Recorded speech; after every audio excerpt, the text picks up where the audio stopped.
बहुत समय पहले की बात है। बहुत बड़े भूमाकर राज करते थे तुम्हें महान राजा भीमम के नाम से जाना जाता था।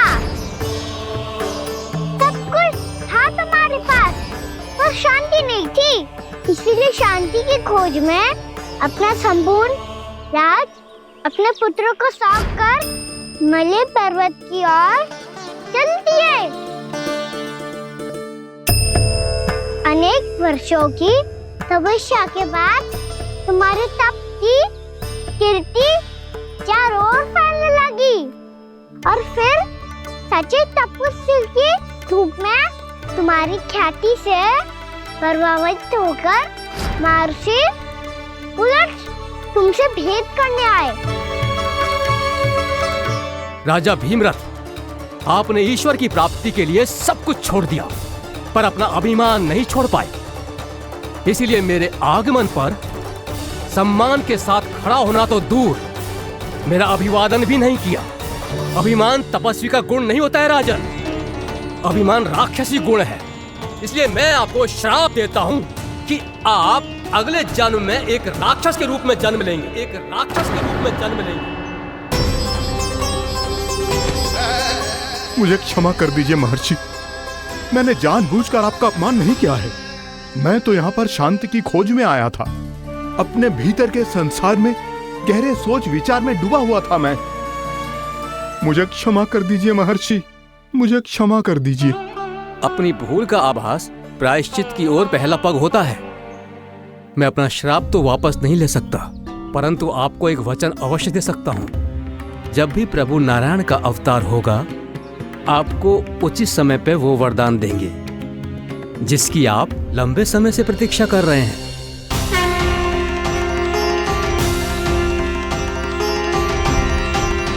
प्रभु, आपने मेरी आंखें खोल दी। अब मुझे पता चल गया है कि आप कौन हैं और मैं कौन हूँ। इसलिए आप मुझ पर कृपा करके अपने चरणों में स्थान दे दीजिए। मुझे वो शांति प्रदान कीजिए जिसकी खोज में मैं वर्षों से भटक रहा हूँ। शांति तो मोक्ष में ही है, इसीलिए मैं तुम्हें मोक्ष का वरदान देता हूँ।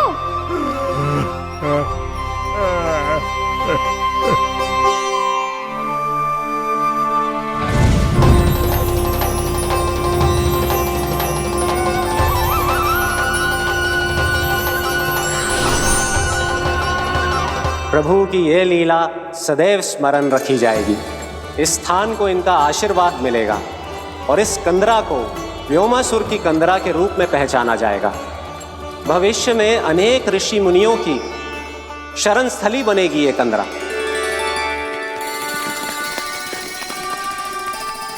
ये कोई साधारण बालक ना है। ऐसा चमत्कार कोई साधारण बालक थोड़ी ना कर सकते है। तुम सत्य कह रहे थे बलराम, कान्हा सच्ची में भगवान ही है। तभी तो सब देवता इसे बसाने और इसकी ओर से युद्ध करने आते हैं। तुम सब ऐसे आंखें फाड़ के क्यों देख रहे हो मुझे?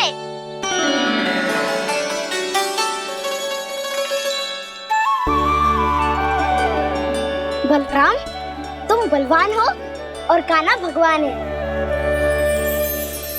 दूर दूर तक कोई दिखाई न दे रहा है। ना जाने किस हाल में होंगे बालक। कहीं हम ही तो मार्ग ना भटक गए शीघ्रता के चक्कर में। अब तो एक पग भी ना चलो जा रहे हो। जल, किसी के पास जल है क्या? कंठ तो मेरा भी सूख रहा है मौसी। भाभी, निकट ही जमुना जी है, कहूँ तो वहाँ से जल ले आओ। मैं भी जा रही हूँ भाभी, एक से भले दो। हाँ चल, शीघ्रता से आओ। हाँ।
जानकी, जानकी,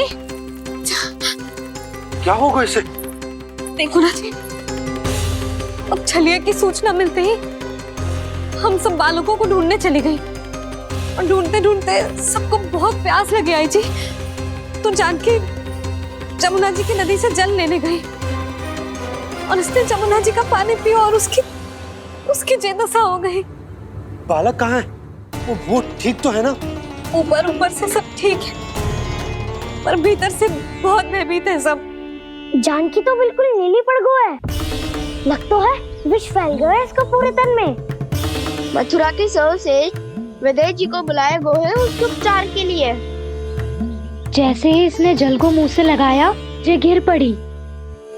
चटपटाने का अवसर भी ना मिलो। हाँ वैद्य जी, और निकटी मृत पशु भी पड़े हुए थे। हाँ, मैंने भी अस्थियां देखी थी। इसका तो यही अर्थ हो सकता है कि समस्या वहाँ के जल में ही हो। वैद्य जी, आप रोगी की नाड़ी पे ध्यान दो ना। जे गोपिया क्या कह रही है उसे सुनने की आवश्यकता ना है। जब तक विष के कारण का पता नहीं चल जाता, हम उपचार कैसे कर सकते हैं रानी जी? जी, वो निकट ही यमुना जी में एक विशेष क्षेत्र है, ये सब उसी के जल की बात कर रहे हैं। तब तो ऐसा भी हो सकता है कि किसी विषैले सर्प के काटने का प्रभाव हो। पर सर्प के काटने का चिन्ह ना है उसके तन पे। सर्प जब काटता है तब उसके दांत के चिन्ह बन जाते हैं। मुझे पता है, बड़े बड़े सर्प को काटते हुए देखो है मैंने। एक दिन अब बात कर उज्जवल, ये बड़ी बड़ी हाँकने का समय ना है। पर यदि सर्प ने ना काटा है, फिर जानकी की ये दशा किसने की? अवश्य किसी राक्षस ने की होगी। नाना, कोई विषैला पशु भी तो हो सकता है। यह अवश्य किसी महाविषैले सर्प के विष से हुआ है। सर्प ने भले ना काटा हो, लेकिन यह अवश्य ही किसी महाविषैले सर्प के विष के कारण हुआ है। कालिया नाग। कालिया नाग?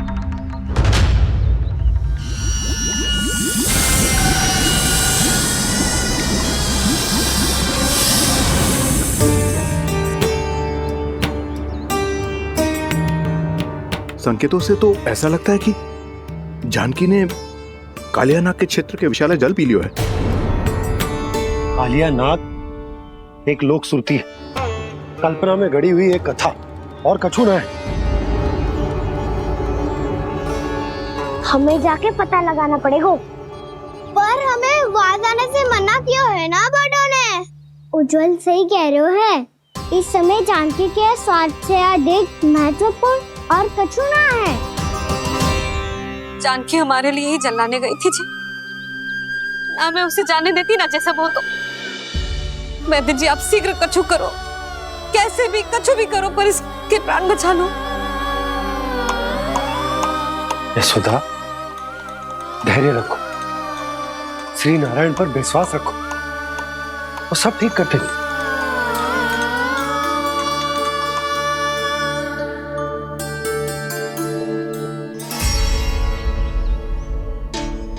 विष की काट की मेरे पास जितनी जड़ी बूटी थी, मैंने सब अर्क बना के पिला दी, पर इसकी दशा में अभी तक कोई सुधार नहीं दिख रहा है।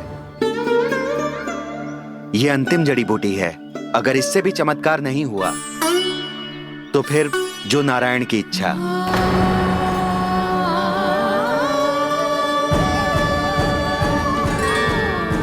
पर कोई तो उपाय होगा जानकी को बचाने का। कान्हा, यदि तुझे किसी औषधि के बारे में पता है, हमें बता दे, हम जाके ले आएंगे।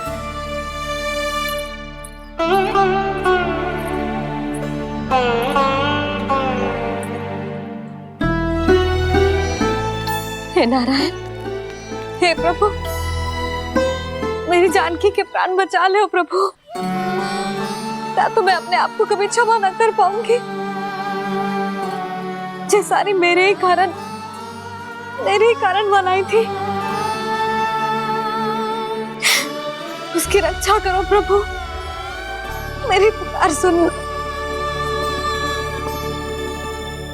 कान्हा, तूने हमें वत्सासुर से बचाया था ना? और बकासुर से भी तो, और छलिया से भी तो तूने ही बचाया था ना हमें। क्या ऐसा कोई उपाय ना है जानकी को बचाने का? धनवंतरी,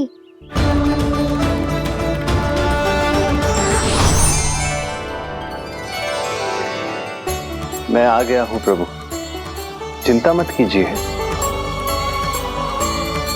आपके आदेश का पालन अवश्य होगा। यशोदा मैया,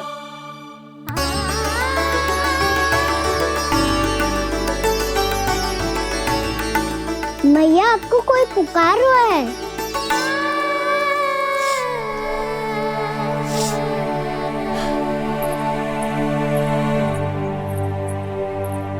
चिंता मत करो मैया, अब धनवंतरी जी आ गए हैं और सब संभाल लेंगे। धनवंतरी जी कौन है? जिन्होंने संसार का आयुर्वेद दिया, आरोग्य के देवता, वे श्री नारायण के अवतार।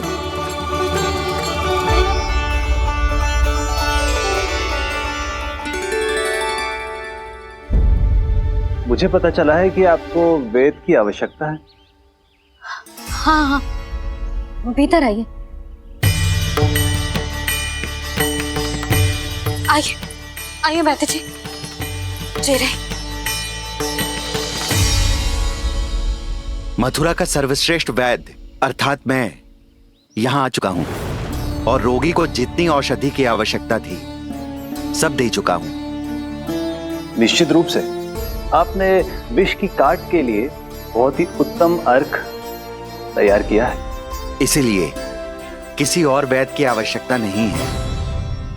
किंतु आप अकेले कितना कुछ करेंगे वैद्यराज, मुझे अपना सहायक ही बना लीजिए। पर जो करना था मैं पहले ही कर चुका हूँ। हाँ, वो तो आप कर चुके हैं, बस रोगी के तन से विष निकालना शेष है ना वैद्यराज? हाँ हाँ, बस वही शेष है।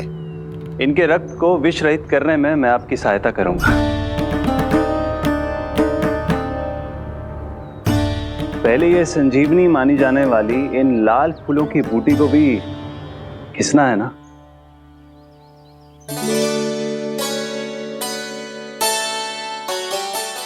हाँ हाँ, तुम सही कह रहे हो, इसे अच्छे से घिसो।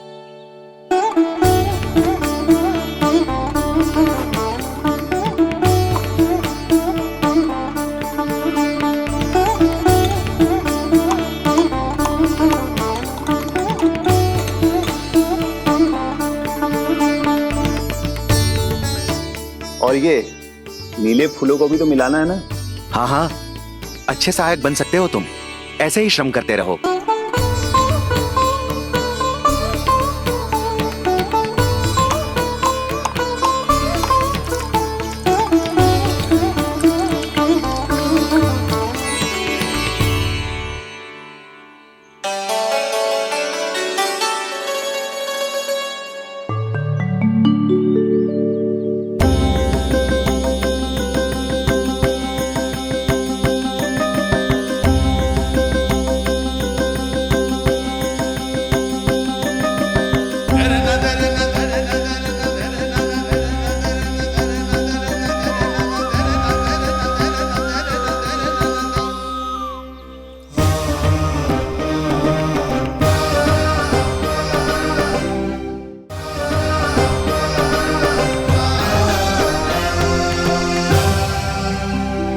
जानकी स्वस्थ हो जाएगी ना धनवंतरी जी? धनवंतरी? प्रभु, अब मैं क्या करूं? आपने तो स्वयं ही मेरी पहचान उजागर कर दी। जी क्या करो कान्हा? आप सब ऐसे क्यों देख रहे हो? मैया कहती है ना, सभी वैद्य धनवंतरी जी का ही रूप होते हैं। वाह कृष्णा, चतुर तो हो तुम। वैसे वास्तविक धन्वंतरी मैं हूँ, मेरा अर्थ है वास्तविक वैद्य मैं हूँ। ये तो मेरा सहायक है, मुझे पूरा विश्वास है बिल्कुल ठीक हो जाएगी। वैसे ही थोड़े ना मुझे मथुरा का सर्वश्रेष्ठ वैद्य कहते हैं लोग।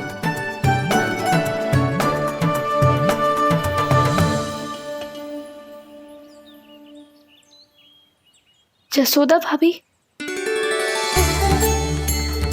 जसोदा जी, जानकी को चेतना आ गई। जानकी, जानकी, जानकी, तू ठीक है ना? क्षमा करना भाभी, मैं आपके लिए जल ना ला पाई। बस बहुत भूख लगी है। मैं अभी कछु लाती हूँ। जानकी, माखन खाओगी?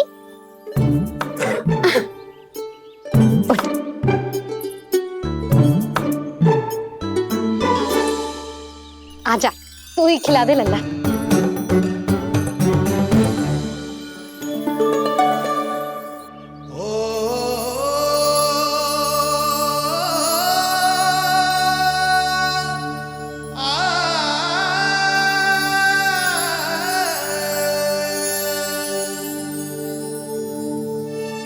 तुम सब मेरे लल्ला को माखन चोर कहती हो ना?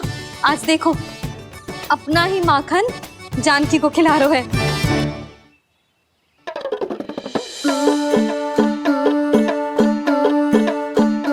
थोड़ा और विश्राम कर लो। सदैव तुम हम सबकी सेवा करती हो, आज मैं तुम्हारी सेवा करूंगा। जानकी की जिज्ञासा तब हुई जब जय यशोदा काकी की सेवा कर रही थी, और अब देखो स्वयं भगवान ही इसकी सेवा कर रहे हैं। जानते हो इससे क्या सिद्ध होता है? जो भी यशोदा मैया की पूजा करेगा, अर्थात अपने माता पिता की सेवा करेगा, उनके साथ सम्मान से व्यवहार करेगा, ईश्वर स्वयं उसका ध्यान रखेंगे। कभी धन्वंतरी के रूप में तो कभी स्वयं कान्हा के रूप में। भक्त और भगवान का देखो कैसा ये अनुराग, स्वयं करे सेवा प्रभु, अद्भुत गोपी का भाग्य। प्रभु इन सब पृथ्वीवासियों से कितना घुल मिल गए। ना तो ये प्रभु को भगवान मानते हैं और ना ही प्रभु अपने आप को इनसे सर्वश्रेष्ठ समझते हैं।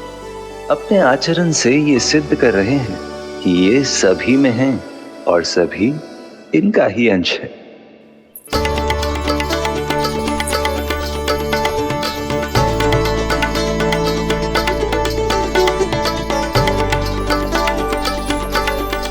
प्रभु, अब मुझे जाने की आज्ञा दीजिए।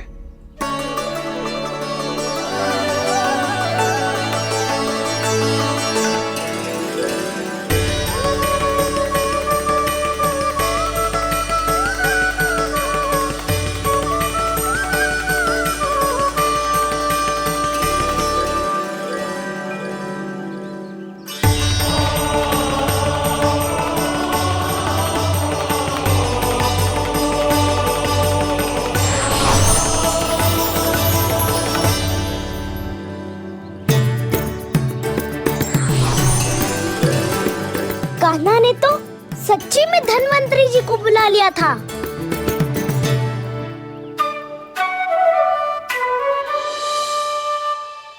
जब से कान्हा का जन्म हुआ है ना, मैं तब से देख रही हूँ, तब से हम पे कोई भी संकट आती है ना, तो अचानक से कोई अपरिचित हमारी सहायता करने आ जाता है, और जाते समय कान्हा की आज्ञा लेके जाते है, और कभी कभी तो इसे प्रभु बोल के जाते है। बाबा संभालो।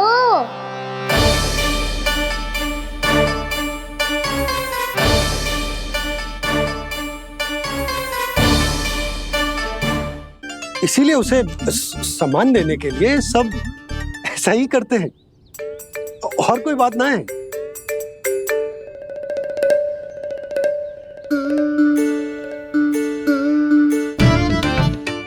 अब जे मेरे लल्ला को ऐसे क्यों घूर रहे हैं? बुरी दृष्टि लगाएंगे क्या? वैद्यराज जी, आपके सहायक तो गए, अब आप यहाँ क्यों हो? वो क्या है ना, मैं अपने रोगी का निरीक्षण करके पूरी तरह से संतुष्ट होकर ही जाता हूं।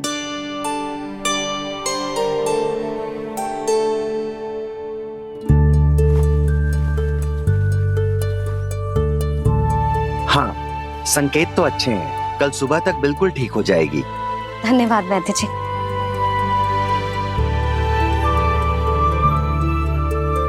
बस तो फिर हम कल पकड़न पकड़ाई खेलेंगे जानकी।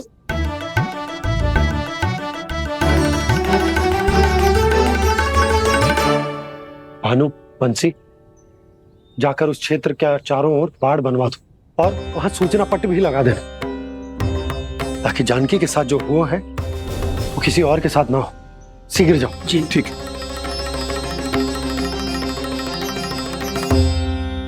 बाढ़ और सूचना पट लगवाने से समस्या का समाधान नहीं होगा बाबा। निर्दोष पशु सूचना पट देखकर भी कुछ समझ नहीं पाएंगे।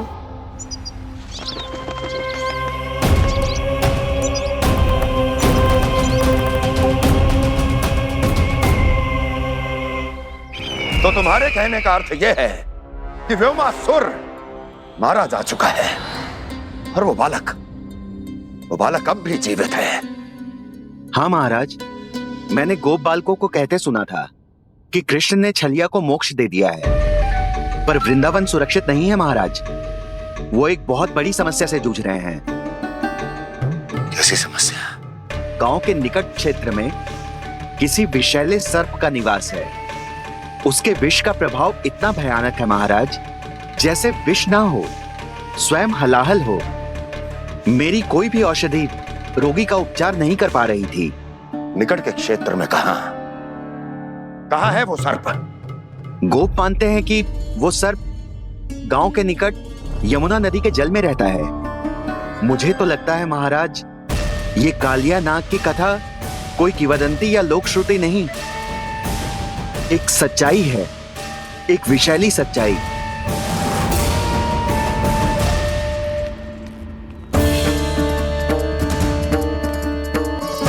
कालिया का सामना करने का समय आ गया है, पर उससे पहले मुझे बुलाना होगा उन्हें।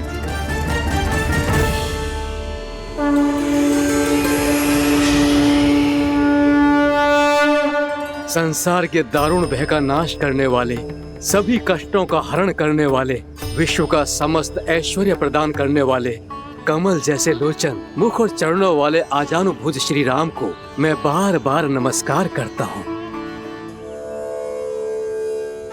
आपदामपहर्तारं दातारं सर्व संपदा लोकाभिरामं श्री रामं भूयो भूयो नमाम्यहम्। कागभूसोंडी कागभूसोंडी कागभूसोंडी।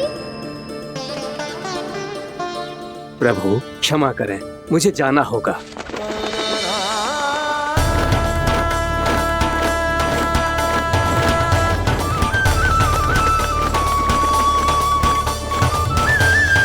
प्रणाम प्रभु। अनेक बार मैं आपके दर्शनों के लिए आया प्रभु।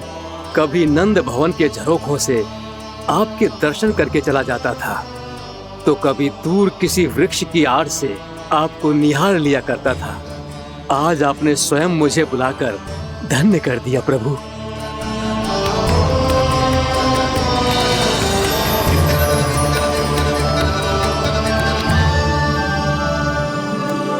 मैंने आपको यहाँ एक विशेष कारण से बुलाया है। आपके श्राप से इस कालिया नाग को मुक्त करने का समय आ गया है। ये तो बहुत ही उत्तम समाचार है प्रभु। इतने वर्ष बीत गए, मुझे आज भी स्मरण है वो दिन जब मैंने उन्हें श्राप दिया था। अपने क्रोध पर नियंत्रण खोकर बहुत बड़ी भूल कर दी थी मैंने प्रभु। बीती हुई घटनाओं पर दुखी होके कोई लाभ नहीं है।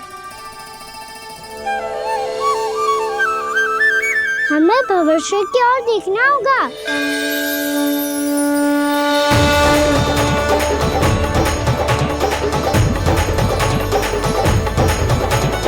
आदेश कीजिए प्रभु, क्या आज्ञा है आपकी?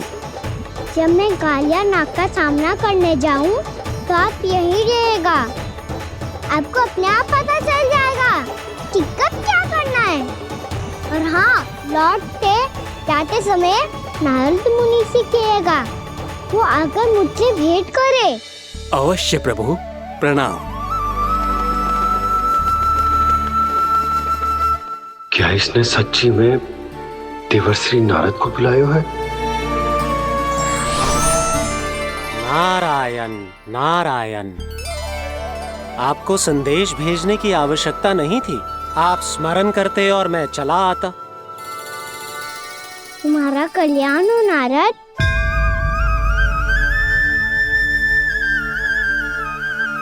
मैंने तुम्हें एक विशेष कार्य के लिए बुलाया है। आज्ञा दीजिए प्रभु। तुम्हें एक बार फिर कंस से भेंट करनी होगी। विचार कीजिए महाराज, क्या आप बिना किसी शंका के कह सकते हैं कि कौन सी पंखुड़ी पहली है और कौन सी 8वीं? उस दुष्ट से भेंट करना स्वयं कीचड़ में उतरने के समान है प्रभु। कमल पुष्प प्राप्त करना हो तो कीचड़ में उतरना पड़ता है नारद। आपका आदेश तो मैं स्वप्न में भी नहीं टाल सकता प्रभु। कंस कालिया नाग के बारे में जान गया है, पर वो उसका सामना करने का साहस नहीं कर पाएगा। मैं आतुर हूँ प्राप्ति, मूर्ख नहीं। मेरी बुद्धि फिर नहीं गई है। मैं स्वयं उस कालिया जैसे महाविषैले सर्प के सामने खड़ा हो जाऊं और अपने ही काल को आमंत्रित कर लूं। तो फिर अपने लाभ के लिए उसका प्रयोग करने का कोई और उपाय सोचिए स्वामी। कुछ ऐसा कीजिए कि यमुना नदी का पूरा जल विषैला हो जाए और वृंदावन वासी उसका उपयोग करे और आपका काल कहलाने वाला वो बालक स्वयं काल के गाल में चला जाए। उत्तम उत्तम सुझाव है प्राप्ति। अब मुझे उस कालिया तक पहुंचने का मार्ग ढूंढना होगा। उसको विवश करने का कोई उपाय ढूंढना होगा, क्योंकि व्यक्तिगत रूप से उससे भेंट करना असंभव है। असंभव। आप सही कह रहे हैं प्रभु। कंस में उतना सामर्थ्य नहीं कि वो कालिया नाग का सामना स्वयं कर सके। वैसे तो कालिया गरुड़ देव का भी सम्मान नहीं करता, तो फिर वो कंस का सम्मान क्यों करेगा भला? नहीं करेगा, पर कंस तुम्हारा सम्मान अवश्य करेगा नारद। तुम्हारी बातें भी सुनेगा और मानेगा भी। ये मेरी योजना का बहुत ही महत्वपूर्ण भाग है। तुम कंस के पास जाओ और कहो कि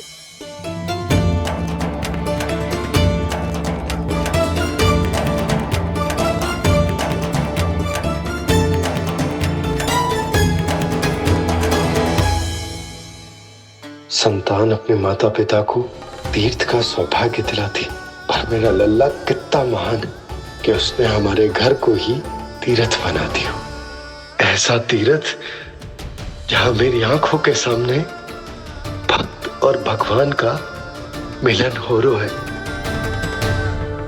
जो आज्ञा प्रभु।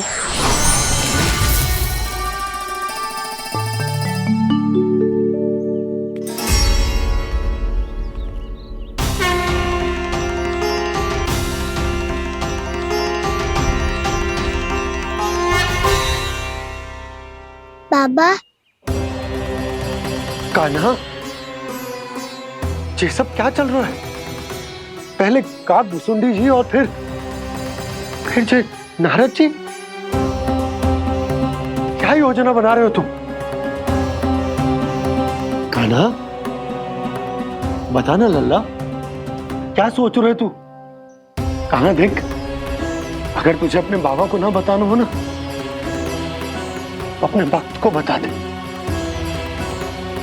क्या सोच रहे हो लल्ला?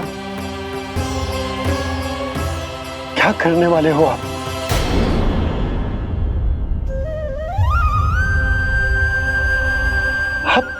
आप इतने दुखी क्यों हो? कान्हा, कान्हा, क्या होगा? क्योंकि मुझे आभास हो गया है बाबा। समय आने वाला है। कौन सा समय आने वाला है लल्ला? शीघ्र ही सब कुछ बदलने वाला है। भैया को मेरा सत्य पता चल जाएगा बाबा।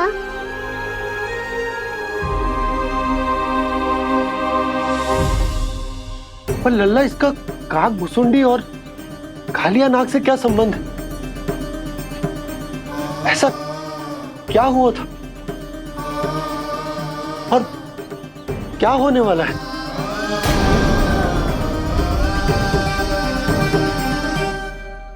जो होने वाला है बाबा, उसका संबंध उससे है जो सैकड़ों वर्ष पहले हुआ था। महर्षि भृगु के एक वंशज थे वेद शिरोमणि, जो विंध्याचल की पहाड़ियों में साधना कर रहे थे। तभी वहाँ अश्वशिरा नाम के एक दूसरे मुनि आमंत्रण के बिना ही आ गए। कितना सुंदर और शांतिपूर्ण आश्रम है। यहाँ प्रभु की साधना करने में बहुत आनंद आएगा। शीघ्र ही अश्वशिरा मुनि उपस्थिति के कारण होने वाले व्यवधान से बाध्य होकर वेद शिरोमणि ने अपनी आंखें खोली। कौन हो तुम और यहाँ क्या कर रहे हो? आपके आश्रम में बहुत शांति है मुनिवर। साधना करने के लिए बहुत ही उत्तम स्थान है ये। मैं चाहता हूँ कि मैं भी यहाँ। आप यहाँ साधना करना चाहते हैं, लेकिन इतना भी नहीं जानते कि किसी के आश्रम में प्रवेश करने से पहले उसकी आज्ञा लेनी चाहिए। आप ये भी नहीं जानते कि यदि कोई यज्ञ कर रहा हो तो बिना अनुमति के वहाँ प्रवेश करने से उसकी यज्ञ साधना भंग हो सकती है। आप क्या साधना करेंगे मुनि? आप तो साधना के योग्य ही नहीं हैं। इतना अपमान! एक मुनि के मुख से इतने कड़वे शब्द शोभा नहीं देते। मैं तुम्हें श्राप देता हूँ, जितनी विषैली तुम्हारी जिह्वा है उतने ही विषैले सर्प बन जाओ तुम। और ऐसा सर्प जो सांस भी ले तो निकट का वातावरण दूषित हो जाए। तुम्हारे इस दुस्साहस के लिए मैं तुम्हें श्राप देता हूँ कि तुम अभी इसी क्षण कौवा बन जाओ, और ऐसा कौवा जो कांव कांव करके अनर्गल प्रलाप करता रहे।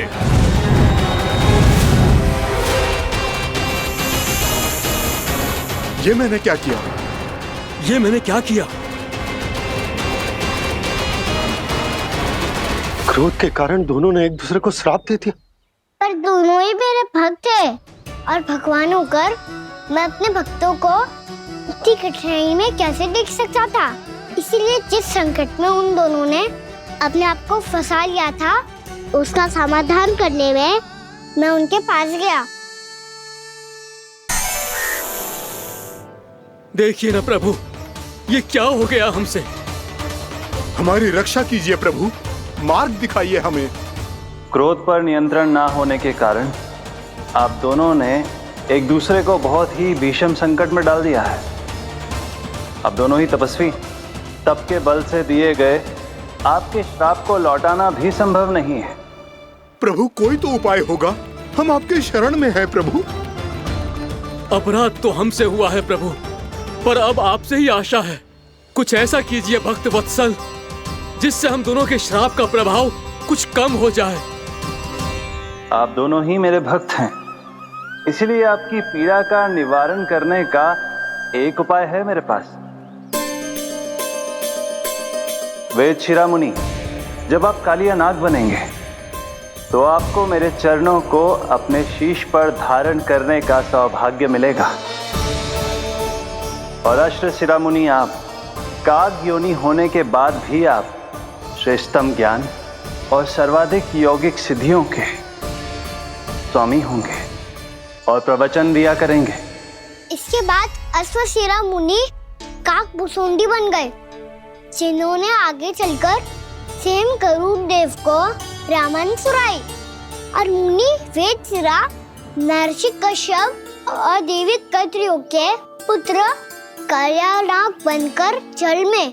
और अब वही कालिया नाग जमराज्य में, जिनके कारण जानकी के प्राण लगभग चले ही गए थे। अब कालिया नाग को उचित स्थान पर भेजने का समय आ गया है बाबा।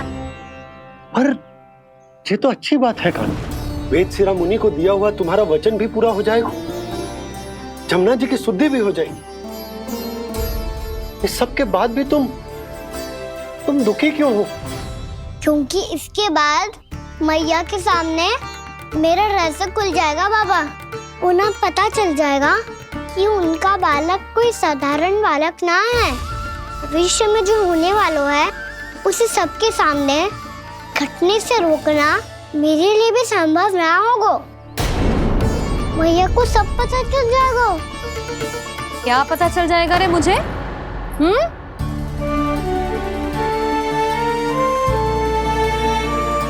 यही कि सबसे अधिक प्रेम मैं आपसे ही करता हूँ।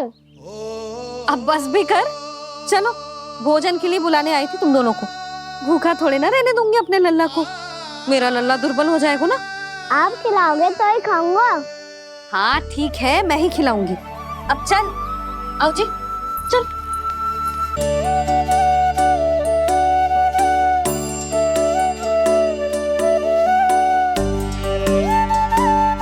मैया खेलो ना मेरे साथ। मैया सुनो ना, मेरी बात ना मानोगी? अभी बहुत कार्य पड़े लल्ला। देख, जानकी को औषधि भी देने जानो है ना। औषधि मैं दे दूंगा, फिर तो खेलोगी ना आप मेरे साथ? पिछले कुछ दिनों से अपनी मैया का अधिक से अधिक प्रेम पाने का प्रयास करो है कान्हा। इसका तो एक ही अर्थ हो सकता है कि कछु बहुत बड़ो होने वालो है। कान्हा रुक जा लल्ला। कान्हा क्यों तंग कर रहा है? मैया को पहन लेना। कान्हा, कान्हा, ये क्या करो तूने?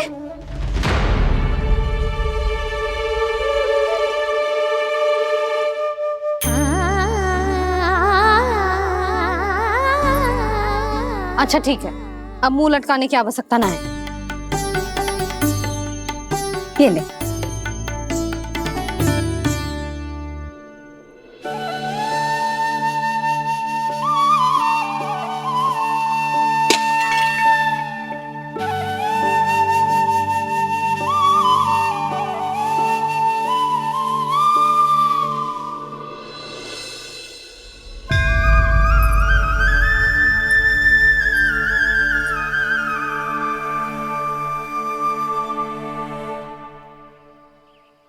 तंग करे मैया को खिजाए, खेले रूठे मनाए, लीला अनोखी करके शरारत, कान्हा दंड भी पाए।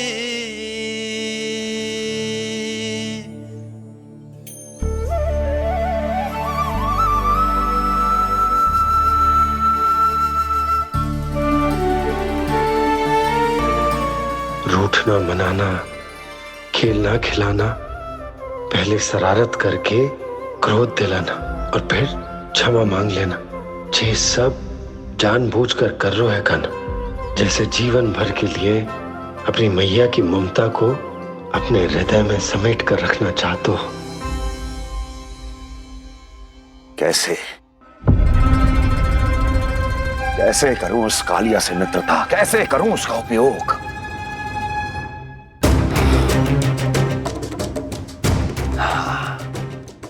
उस पर आक्रमण कर देता हूं और उसे किसी ना किसी तरह से यह विश्वास दिला देता हूं कि यह आक्रमण उस विष्णु अवतार ने किया है। फिर वो क्रोध में आकर सारे वृंदावन वासियों को अपने विष से समाप्त कर देगा। उचित है, ये उचित है। नारायण हरि, नारायण हरि।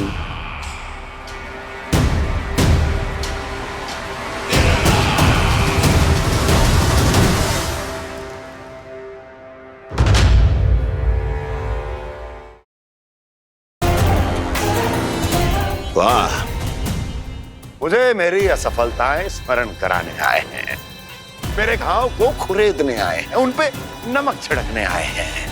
मित्र को शत्रु समझने की भूल मत कीजिए महाराज कंस।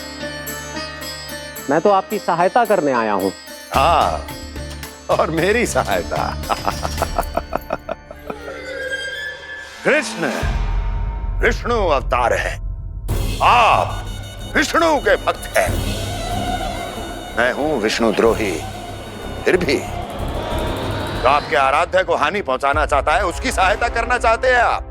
क्या आप निश्चित रूप से कह सकते हैं कि आप ब्रह्मांड के सभी नियमों को अच्छी तरह समझते हैं? अवश्य।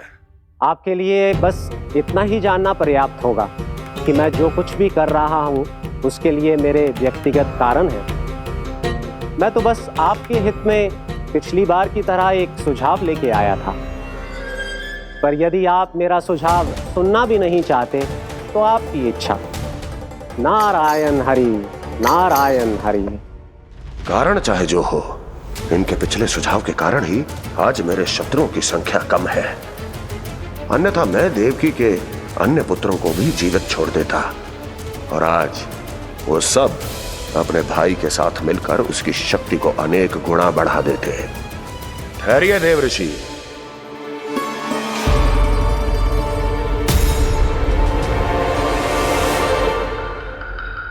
बताइए, क्या सुझाव है आपके पास? मेरे सुझाव का नाम है कालिया नाग।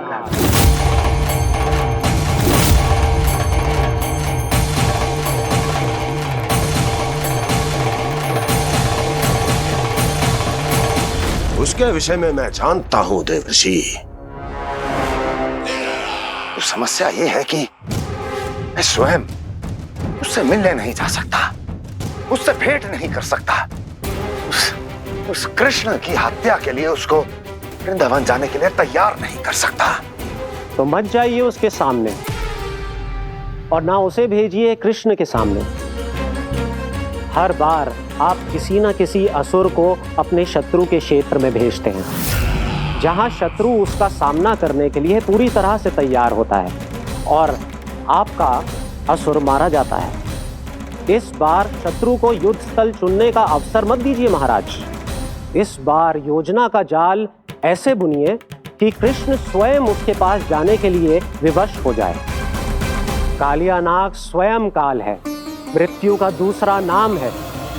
उसके विष का उपयोग अपने लाभ के लिए कीजिए महाराज। वैसे कालिया के विष की अधिकता का अनुमान तो होगा ही आपको।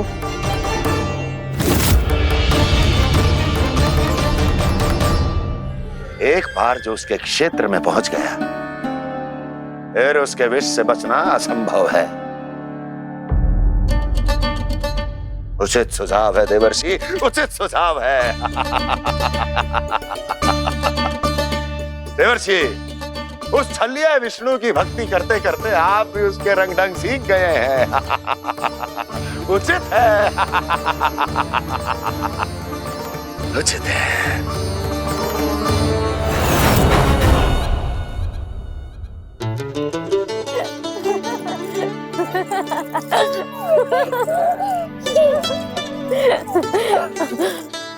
बस बस, बहुत आनंद ले लियो लला। बस अब दूध पी ले। ठहर ठहर, गर्म है। जी ले ले।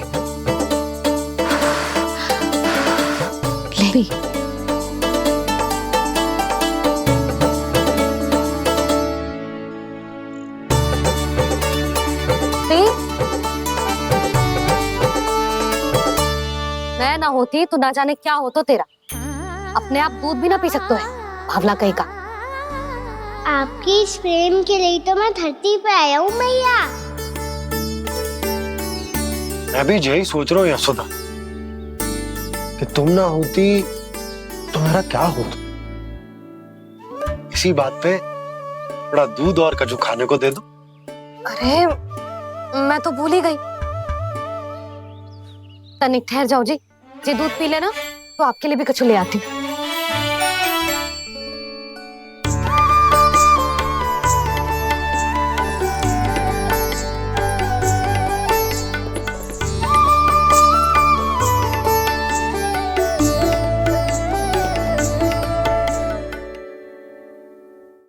प्रणाम महाराज। आपकी आज्ञा के अनुसार बिल्कुल वैसा ही पत्र तैयार किया है जैसा आप चाहते थे।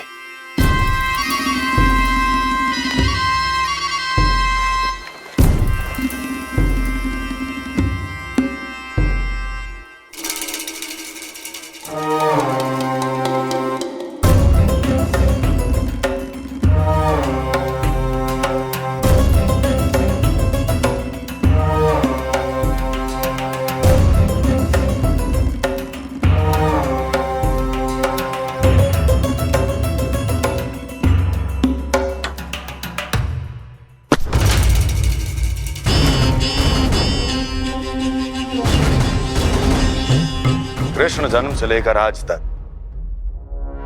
ये मेरी सबसे महत्वपूर्ण योजना है। इसका सफल होना निश्चित है दूत, किंतु केवल वही करना जैसा मैंने कहा है। जाओ।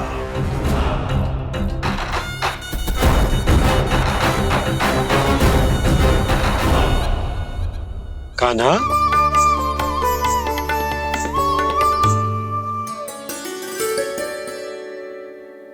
क्या होगा?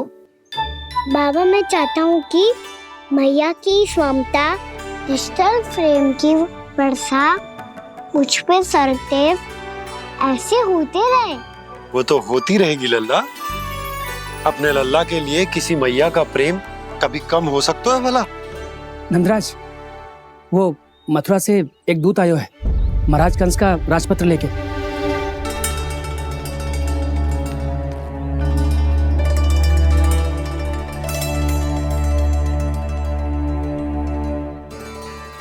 कान्हा, अब क्या करने वाला है? तेरे बाबा कहाँ गए? हाँ? कंस मामा का खेल आरंभ हो गया है, पर मैया वो सब सुनेगी तो व्यर्थ चिंतित हो जाएगी। बस थोड़ा बाहर गया मैया, कछु खा रही से। बाहर इस समय? मैया, क्या होगा? मैया देखो ना, पीठ पे कछु हो रहा है। मेरा हाथ ना पकड़ो, आप करो ना। दिखा। यहाँ? क्षमा करना मैया, पर अभी बाबा को ही संभालने दो ये सब। कहिए, क्या संदेश लाए हैं आप? नहीं नंदराज, नहीं। महाराज कंस का आदेश है कि ये संदेश सभी गांव वालों के साथ ही पढ़ा जाए। ठीक है, मैं गांव वालों के सामने पढ़ दूंगा, पर मुझे तो दीजिए पढ़ने के लिए। महाराज की आज्ञा का पालन करना आपके लिए भी आवश्यक है नंदराज। सभी गांव वासियों की सभा बुलाइए। बंसी, सभी गांव वालों की सभा बुलाओ। राजपत्र में ऐसा क्या संदेश भेजो है कंस ने?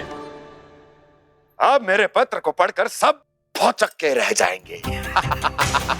और वो कृष्ण, उस कृष्ण के पांव के नीचे से तो भूमि खिसक जाएगी, आकाश फट पड़ेगा, बिजलियां गिर जाएंगी। प्राप्ति, ओ प्राप्ति, कंस का पत्र। स्वयं को बहुत अधिक शक्तिशाली समझता है ना वो। अब देखता हूं कैसे वो इस महासंकट का सामना करता है। वो कृष्ण, वो अपनी मृत्यु स्वयं चुनेगा या मृत्यु की वेदी पर चढ़ा देगा प्रिय वृंदावन वासियों को।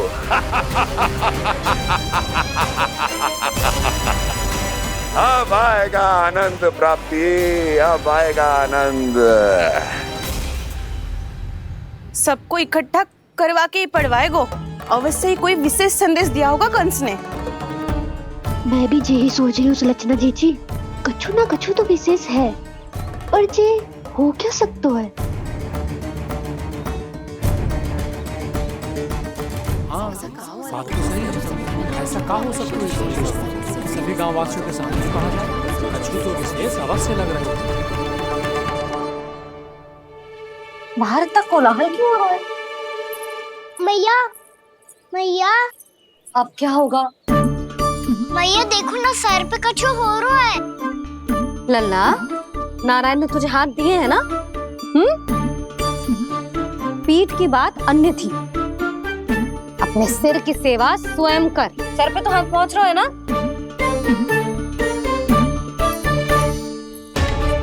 मैया सुनो ना, मैया देखो ना, तीव्र कर, कछु हो रहा है।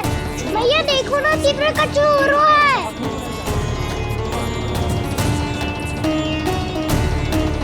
सब लोग आ चुके हैं, अपना संदेश सुनाइए आप।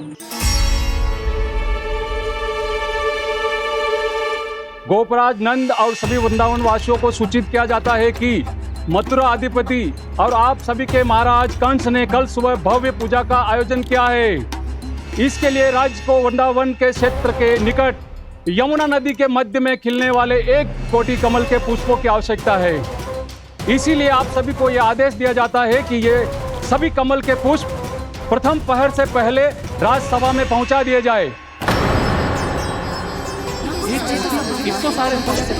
भी प्रथम पहर से पहले कैसे हो सकते हैं? यदि आप ऐसा करने में असफल रहे तो इसे राज आज्ञा का उल्लंघन माना जाएगा और राजद्रोह के आरोप में आप सभी को कड़े से कड़ा दंड दिया जाएगा। स्मरण रहे, यदि कल की पूजा में इन 1 कोटि कमल के पुष्पों का ना पहुंचने के कारण कोई व्यवधान आया तो समस्त वृंदावन वासियों को दोषी माना जाएगा और पूरे गांव को निवासियों सहित धूल में मिला दिया जाएगा। कल प्रथम पहर तक का ही समय है आप सबके पास।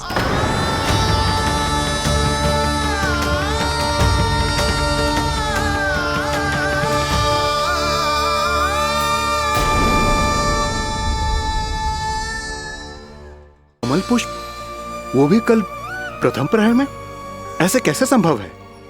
और कोई साधारण पुष्प ना, यमुना नदी के मध्य खिलने वाले विशेष कमल के फूल चाहिए उन्हें। लेकिन यमुना नदी में तो कालिया नाग ने विष घोल के रखा है, तो फिर कैसे हो पाएगा? यह संभव है। हमारी मृत्यु का संदेश भेजा है राजा कंस ने। सदैव की भांति इस समस्या पर भी गांव के बड़े ही विचार करेंगे। बालकों का यहाँ होना उचित ना है।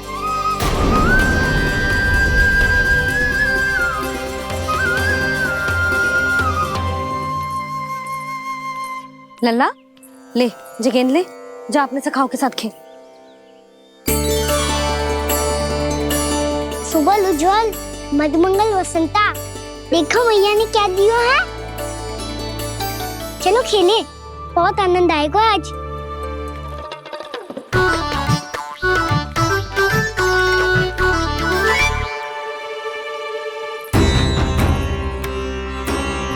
भानु, बंसी, जाओ और शीघ्र ही वो घेरे का कार्य समाप्त करो।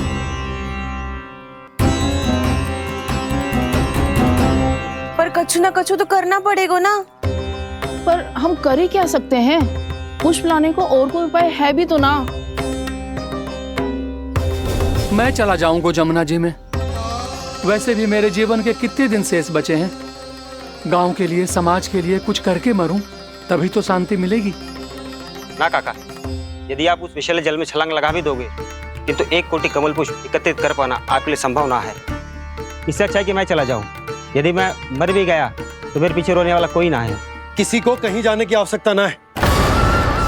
गोप नरेश होने के नाते ये मेरा कर्तव्य है कि मैं आप सबकी रक्षा करूं। नंदराज, आपको जाना है तो जाओ।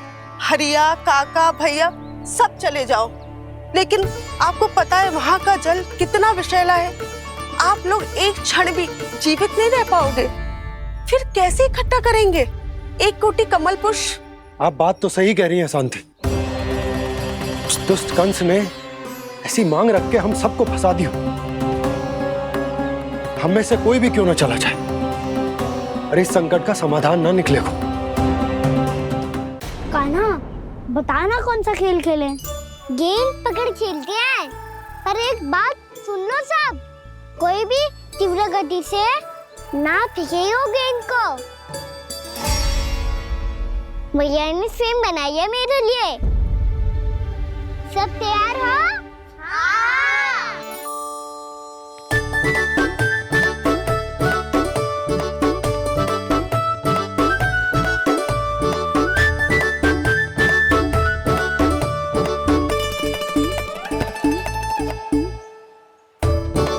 मुझे दो।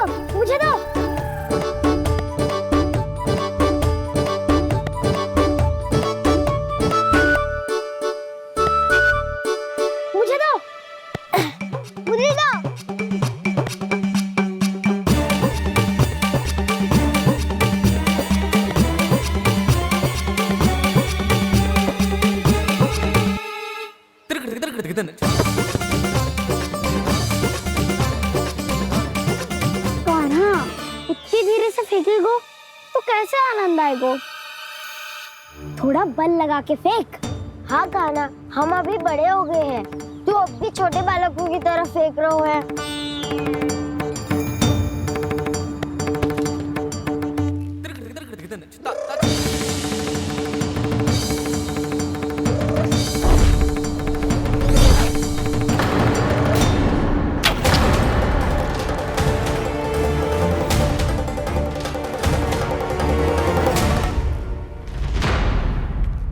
दीदी जी क्या करो कान्हा, गेंद तो डूब गई।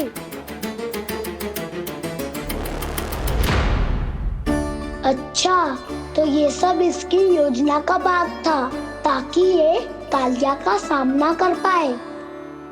तुम सबने तो कही थी तीव्र गति से फेंको, देखो फिकवा दी ना मेरी गेम मुझसे नदी में।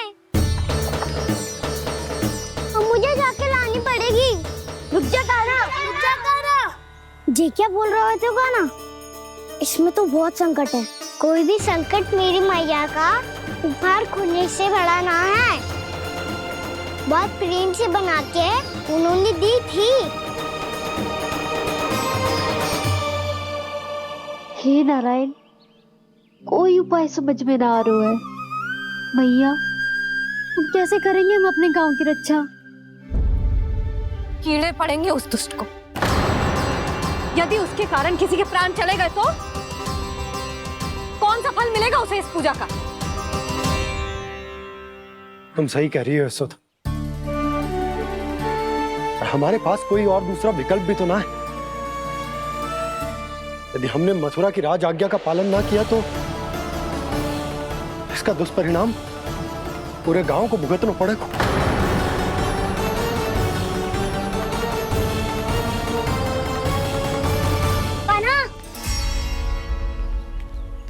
हमें पता है कि तू भगवान है, दिव्य है, बहुत शक्ति है तुझमें, पर फिर भी हम तुझे विषैले जल में ना जाने दे सकते। कुछ होगा तो तुम सब इतनी हट कर रहे हो तो ठीक है, ना जाऊंगा। गेंद कहाँ गिरी है, कितनी दूर गई है, ये तो देख लूं, ताकि उसे बाहर निकालने का कोई उपाय ढूंढ पाऊं।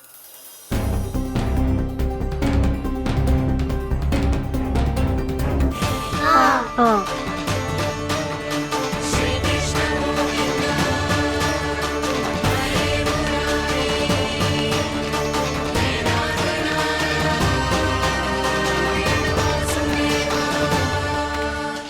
कान्हा की ये लीला तो समझ ही नहीं आ रही। पहले इसने देवश्री नारद को मथुरा जाकर कंस को भड़काने के लिए कहा, फिर स्वयं ही दुखी भी हो गया कि अब इसका रहस्य सबके सामने खुल जाएगा। और अभी स्वयं में तो इसने कहा था कि गेंद बहुत महत्वपूर्ण है, फिर स्वयं ही उसे नदी के विषैले जल में फेंक दिया।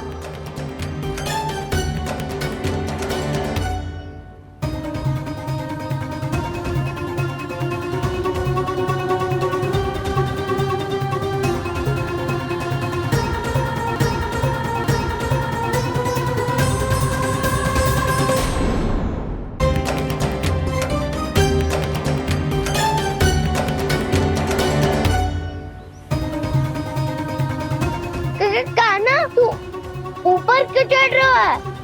अरे ऊंचाई से देखूंगा तभी तो गेंद दिखेगी।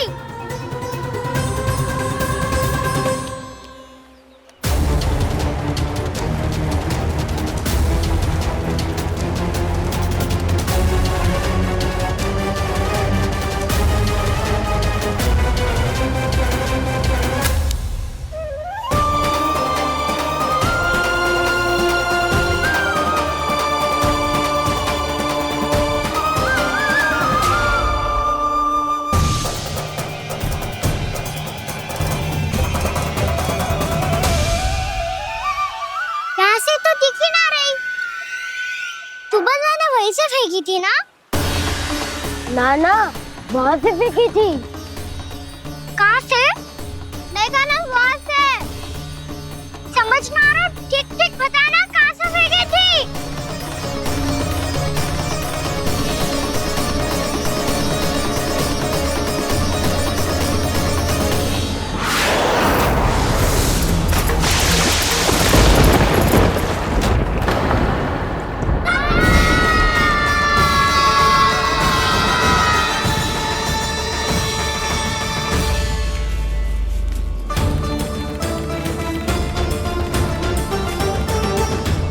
कालिया नाग के क्षेत्र में जाकर कोई भी जीवित वापस ना लौट सको।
ये क्या किया वाना ने? कालिया नाग तो उसे देखते ही निकल जाएगा।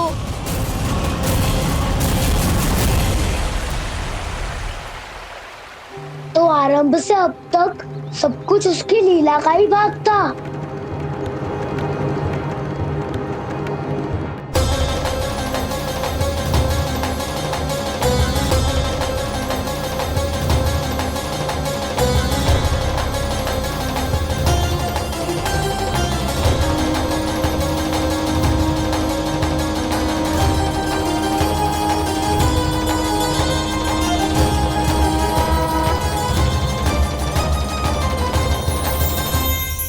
इतना सुंदर रूप, मन मोहने वाली मुस्कान, अद्भुत तेज और भगवान जैसी दिव्यता।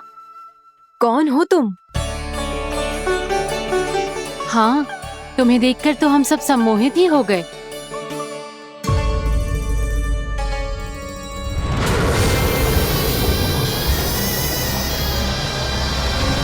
तुम जो भी हो बालक, वापस लौट जाओ। हमारा हृदय तुम्हें ही देखते रहना चाहता है, किंतु यदि हमारे पति जाग गए तो तुम्हें अवश्य हानि पहुंचाएंगे। ये बहुत विषैले है बालक, कालकोट जैसे भयानक। इनके विष से तुम नहीं बच सकोगे। नंदराज, कालिया नाग के विष का प्रभाव बढ़ते ही जा रहा है। पहले 8 कोस तक उसके विष का प्रभाव था, अब तो 1 योजन से अधिक क्षेत्र में फैलो है। जल पीने के प्रयास से अनेक पशु मारे गए हैं और नदी के निकट के वृक्ष और वनस्पति सब नष्ट होने लगे।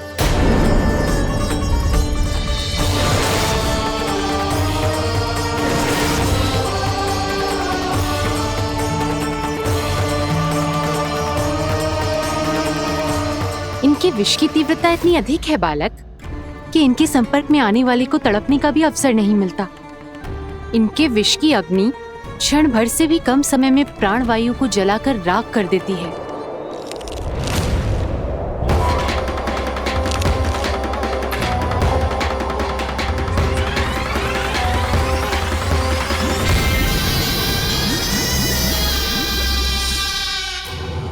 तब तो समस्या और भी गंभीर हो जाएगी। मैंने तो सुनो है कि कालिया नाग कम से कम 2 योजन लंबा है, सैकड़ों फन है उसके।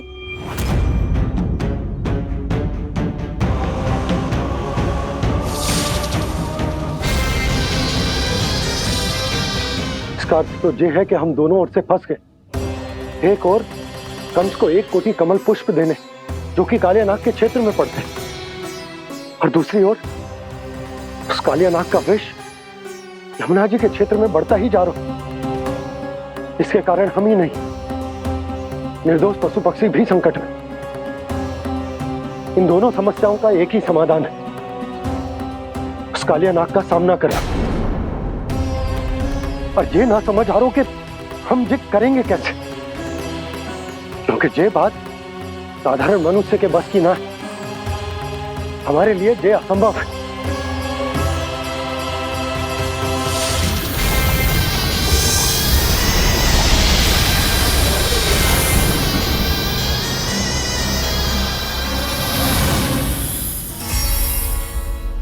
अब तो तुमने अपनी आंखों से भी देख लिया बालक, ये कितने विषैले हैं। नींद में भी विष उगलते हैं। इससे पहले कि तुम्हें कुछ हो जाए, चले जाओ यहाँ से, मान लो हमारी बात। आप सब मुझे जानती भी नहीं और फिर भी मेरी इतनी चिंता कर रही हैं आप। माँ की ममता भेदभाव नहीं जानती। तुम भी किसी के पुत्र हो और हम सब भी माँ हैं। एक माँ को हर बालक में अपनी ही संतान दिखाई देती है। इसलिए हम तुमसे विनती करते हैं, वापस चले जाओ, बचा लो अपने प्राण। मेरी चिंता मत कीजिए, मुझे कुछ नहीं होगा। होगा, अनर्थ होगा यदि ये उठ गए तो।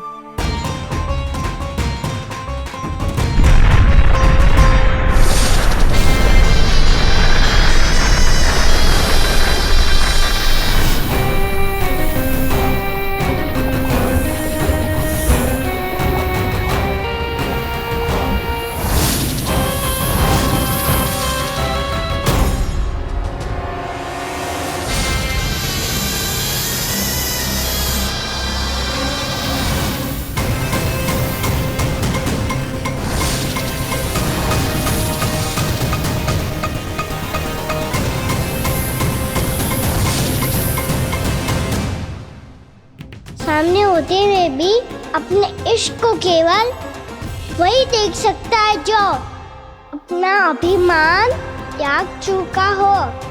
पर पूर्व जन्म में मेरा भक्त होने के नाते मेरा सत्य स्वरूप देख पाने में मुझे इसकी सहायता करनी चाहिए।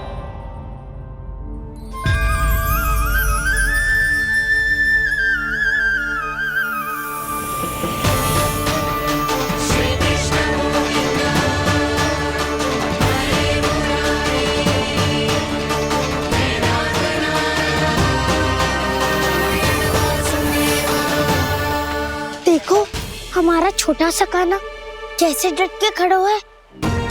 इतने विशालकाय, इतने महाभयंकर सबके सामने।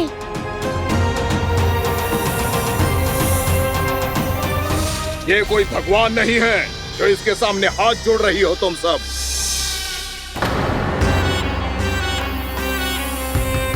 एक सामान्य साधारण बालक है ये, जो ये तक नहीं जानता कि इसके सामने है इसका काल, कालिया।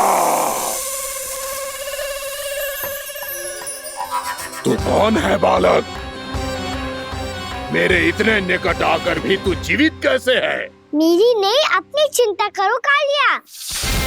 बहुत मनमानी कर ली तुमने। अब बस मैं तुम्हें रोकना हूँ। अब बस मैं तुम्हें रोकना हूँ। मैं तुम्हें रोकना हूँ। बित्ते भर का है तू, मेरे विष के बारे में जानता ही क्या है? और कहता है मुझे रोकने आया है। किससे? किससे रोकना चाहता है तू मुझे? मुझे क्रोध दिलाने की भूल मत कर बालक। अपनी फुंकार से ही तेरी इस मुस्कुराहट को अंतिम मुस्कुराहट बना सकता हूं मैं। शीघ्र बता, कौन है तू और किसने भेजा है तुझे? तुम्हें आवाज भी है कि अपनी पुकारों से तुम कितना विष भूल चुके हो। पवित्र यमुना नदी को कितना दूषित कर दिया तुमने। और यही नहीं, तुम्हारे कारण निकट के जीव जंतुओं, वृक्ष, वनस्पतियों सबको हानि पहुंच रही है। तो क्या? मुझे उससे क्या? मुझे है आपत्ति है मुझे तुम्हारे इस व्यवहार से, और इसीलिए तुम्हें यहाँ से जाना होगा। यहाँ से जाना होगा।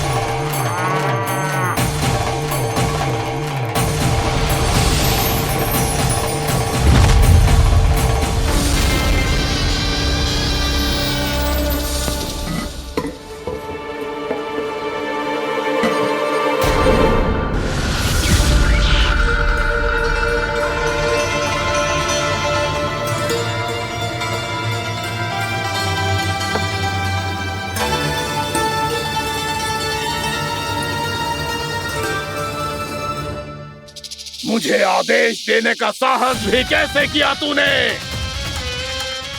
इस क्षेत्र को मैंने अपना राज्य बनाया है, मेरा परिवार रहता है यहाँ, और तू मुझे यहाँ से जाने के लिए कह रहा है? हाँ, क्योंकि तुम्हारे यहाँ रहने के कारण अन्य जीवों को हानि हो रही है और मैं ऐसा नहीं होने दे सकता। मैं तो बस वही कर रहा हूँ जो एक सर्प का स्वभाव है। विष फैलाना स्वाभाविक है मेरे लिए, इसलिए मुझे चुनौती मत दे बालक। चुनौती तो मैं दे चुका हूँ कालिया। अब तो बस तुम्हें स्वीकार करनी है।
मैं भी चेतावनी दे रहा हूँ, यहाँ से चले जाओ।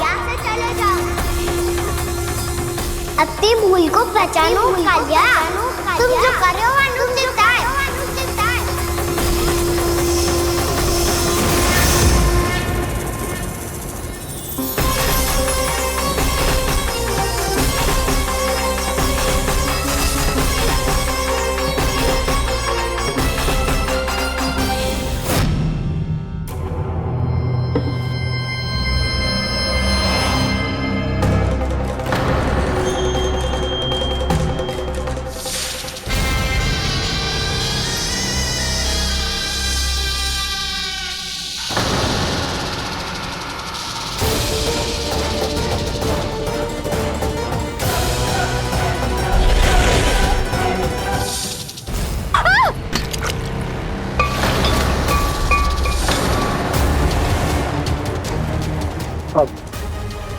मैं आता हूँ।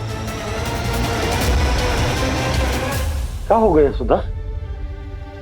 मुझे आवाज हो रहा है जी, कछु ना कछु गड़बड़ है। यशोदा, जो समस्या हमारे सामने है, हम सभी उसका समाधान खोजने में जुटे। तुम विश्वास करो, मैं कोई ना कोई समाधान अवश्य ढूंढ लूंगा। हम कैसे भी करके वो कमल के पुष्प उस कंस तक पहुंचा देंगे। नाना, समस्या उससे कहीं अधिक है, उससे कहीं अधिक बड़ी, उससे कहीं अधिक भयानक है।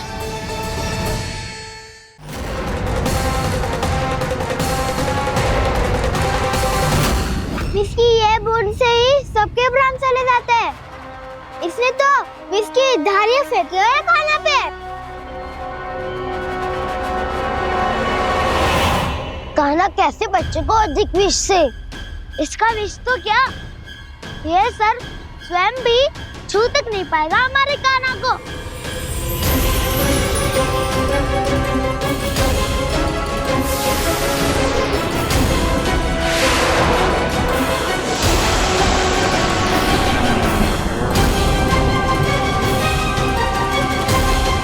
तुम्हारे सखा को, मेरे भाई को कोई हानि नहीं पहुंचा पाएगा। ये कान्हा का सत्य चाहे जो हो बलराम, पर अभी तो जो एक बालक ही है ना।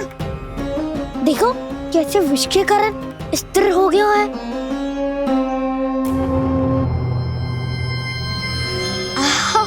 हाउ सर्फ ने कितनी आसानी से अपनी पूंछ से बांध लिया है। मुझे यहाँ से भगाना चाहता था ना तू? अब मैं तुझे दिखाऊंगा अपना सामर्थ्य। ये मूर्ख किसे बांधना चाहता है अपनी पूंछ में? उन्हें जिनका विस्तार सारे ब्रह्मांड में है, या उन्हें जो स्वयं अनंत है? पर देवराज, प्रभु ऐसा करने ही क्यों दे रहे हैं कालिया को? आप सब भूल रहे हैं देवगण, कालिया पूर्व जन्म में प्रभु का बहुत बड़ा भक्त था। उसी भक्ति का फल मिल रहा है अब इसे। वैसे भी भक्तों के मन का भाव सबल हो तो भगवान तो सहज ही बंध जाते हैं।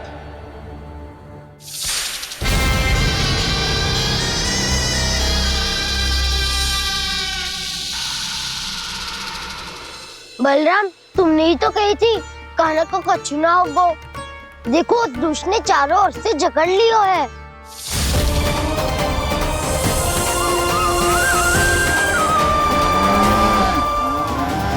ये क्या कह रही हो तुम? जसोदा जी, क्या हुआ? घबरा क्यों रही हो आप?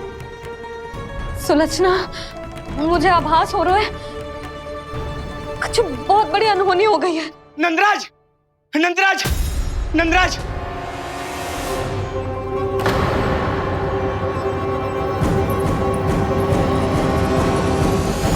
नंदराज, कान्हा ने जमना नदी में छलांग लगा दी है। कान्हा ने जमना नदी में छलांग लगा दी है। कान्हा ने जमना नदी में छलांग लगा दी है। कान्हा जमना में कूद गया है। मुझे लगा था आज कछु गड़बड़ होने वाली है। मुझे आज कान्हा को ना जाने देना चाहिए था।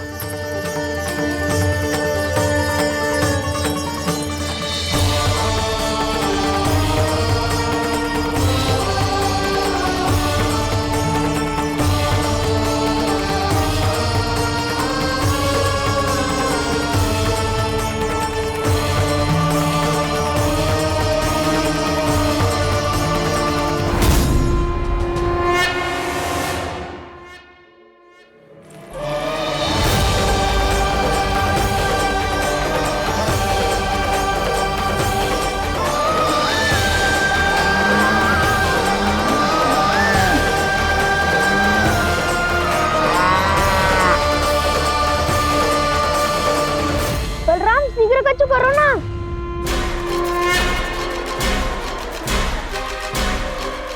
कछु भी करो पर कान्हा को बचाओ।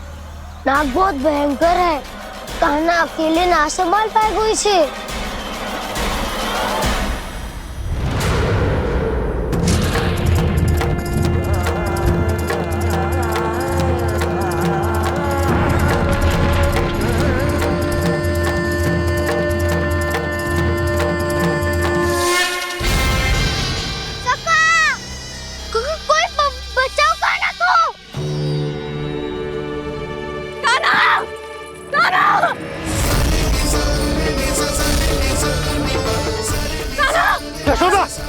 यशोदा रुको। छोड़ दो मुझे, छोड़ दो मुझे। रुक जीजी, संभालो। बावली हो गई क्या? जीजी संभालो। कान्हा,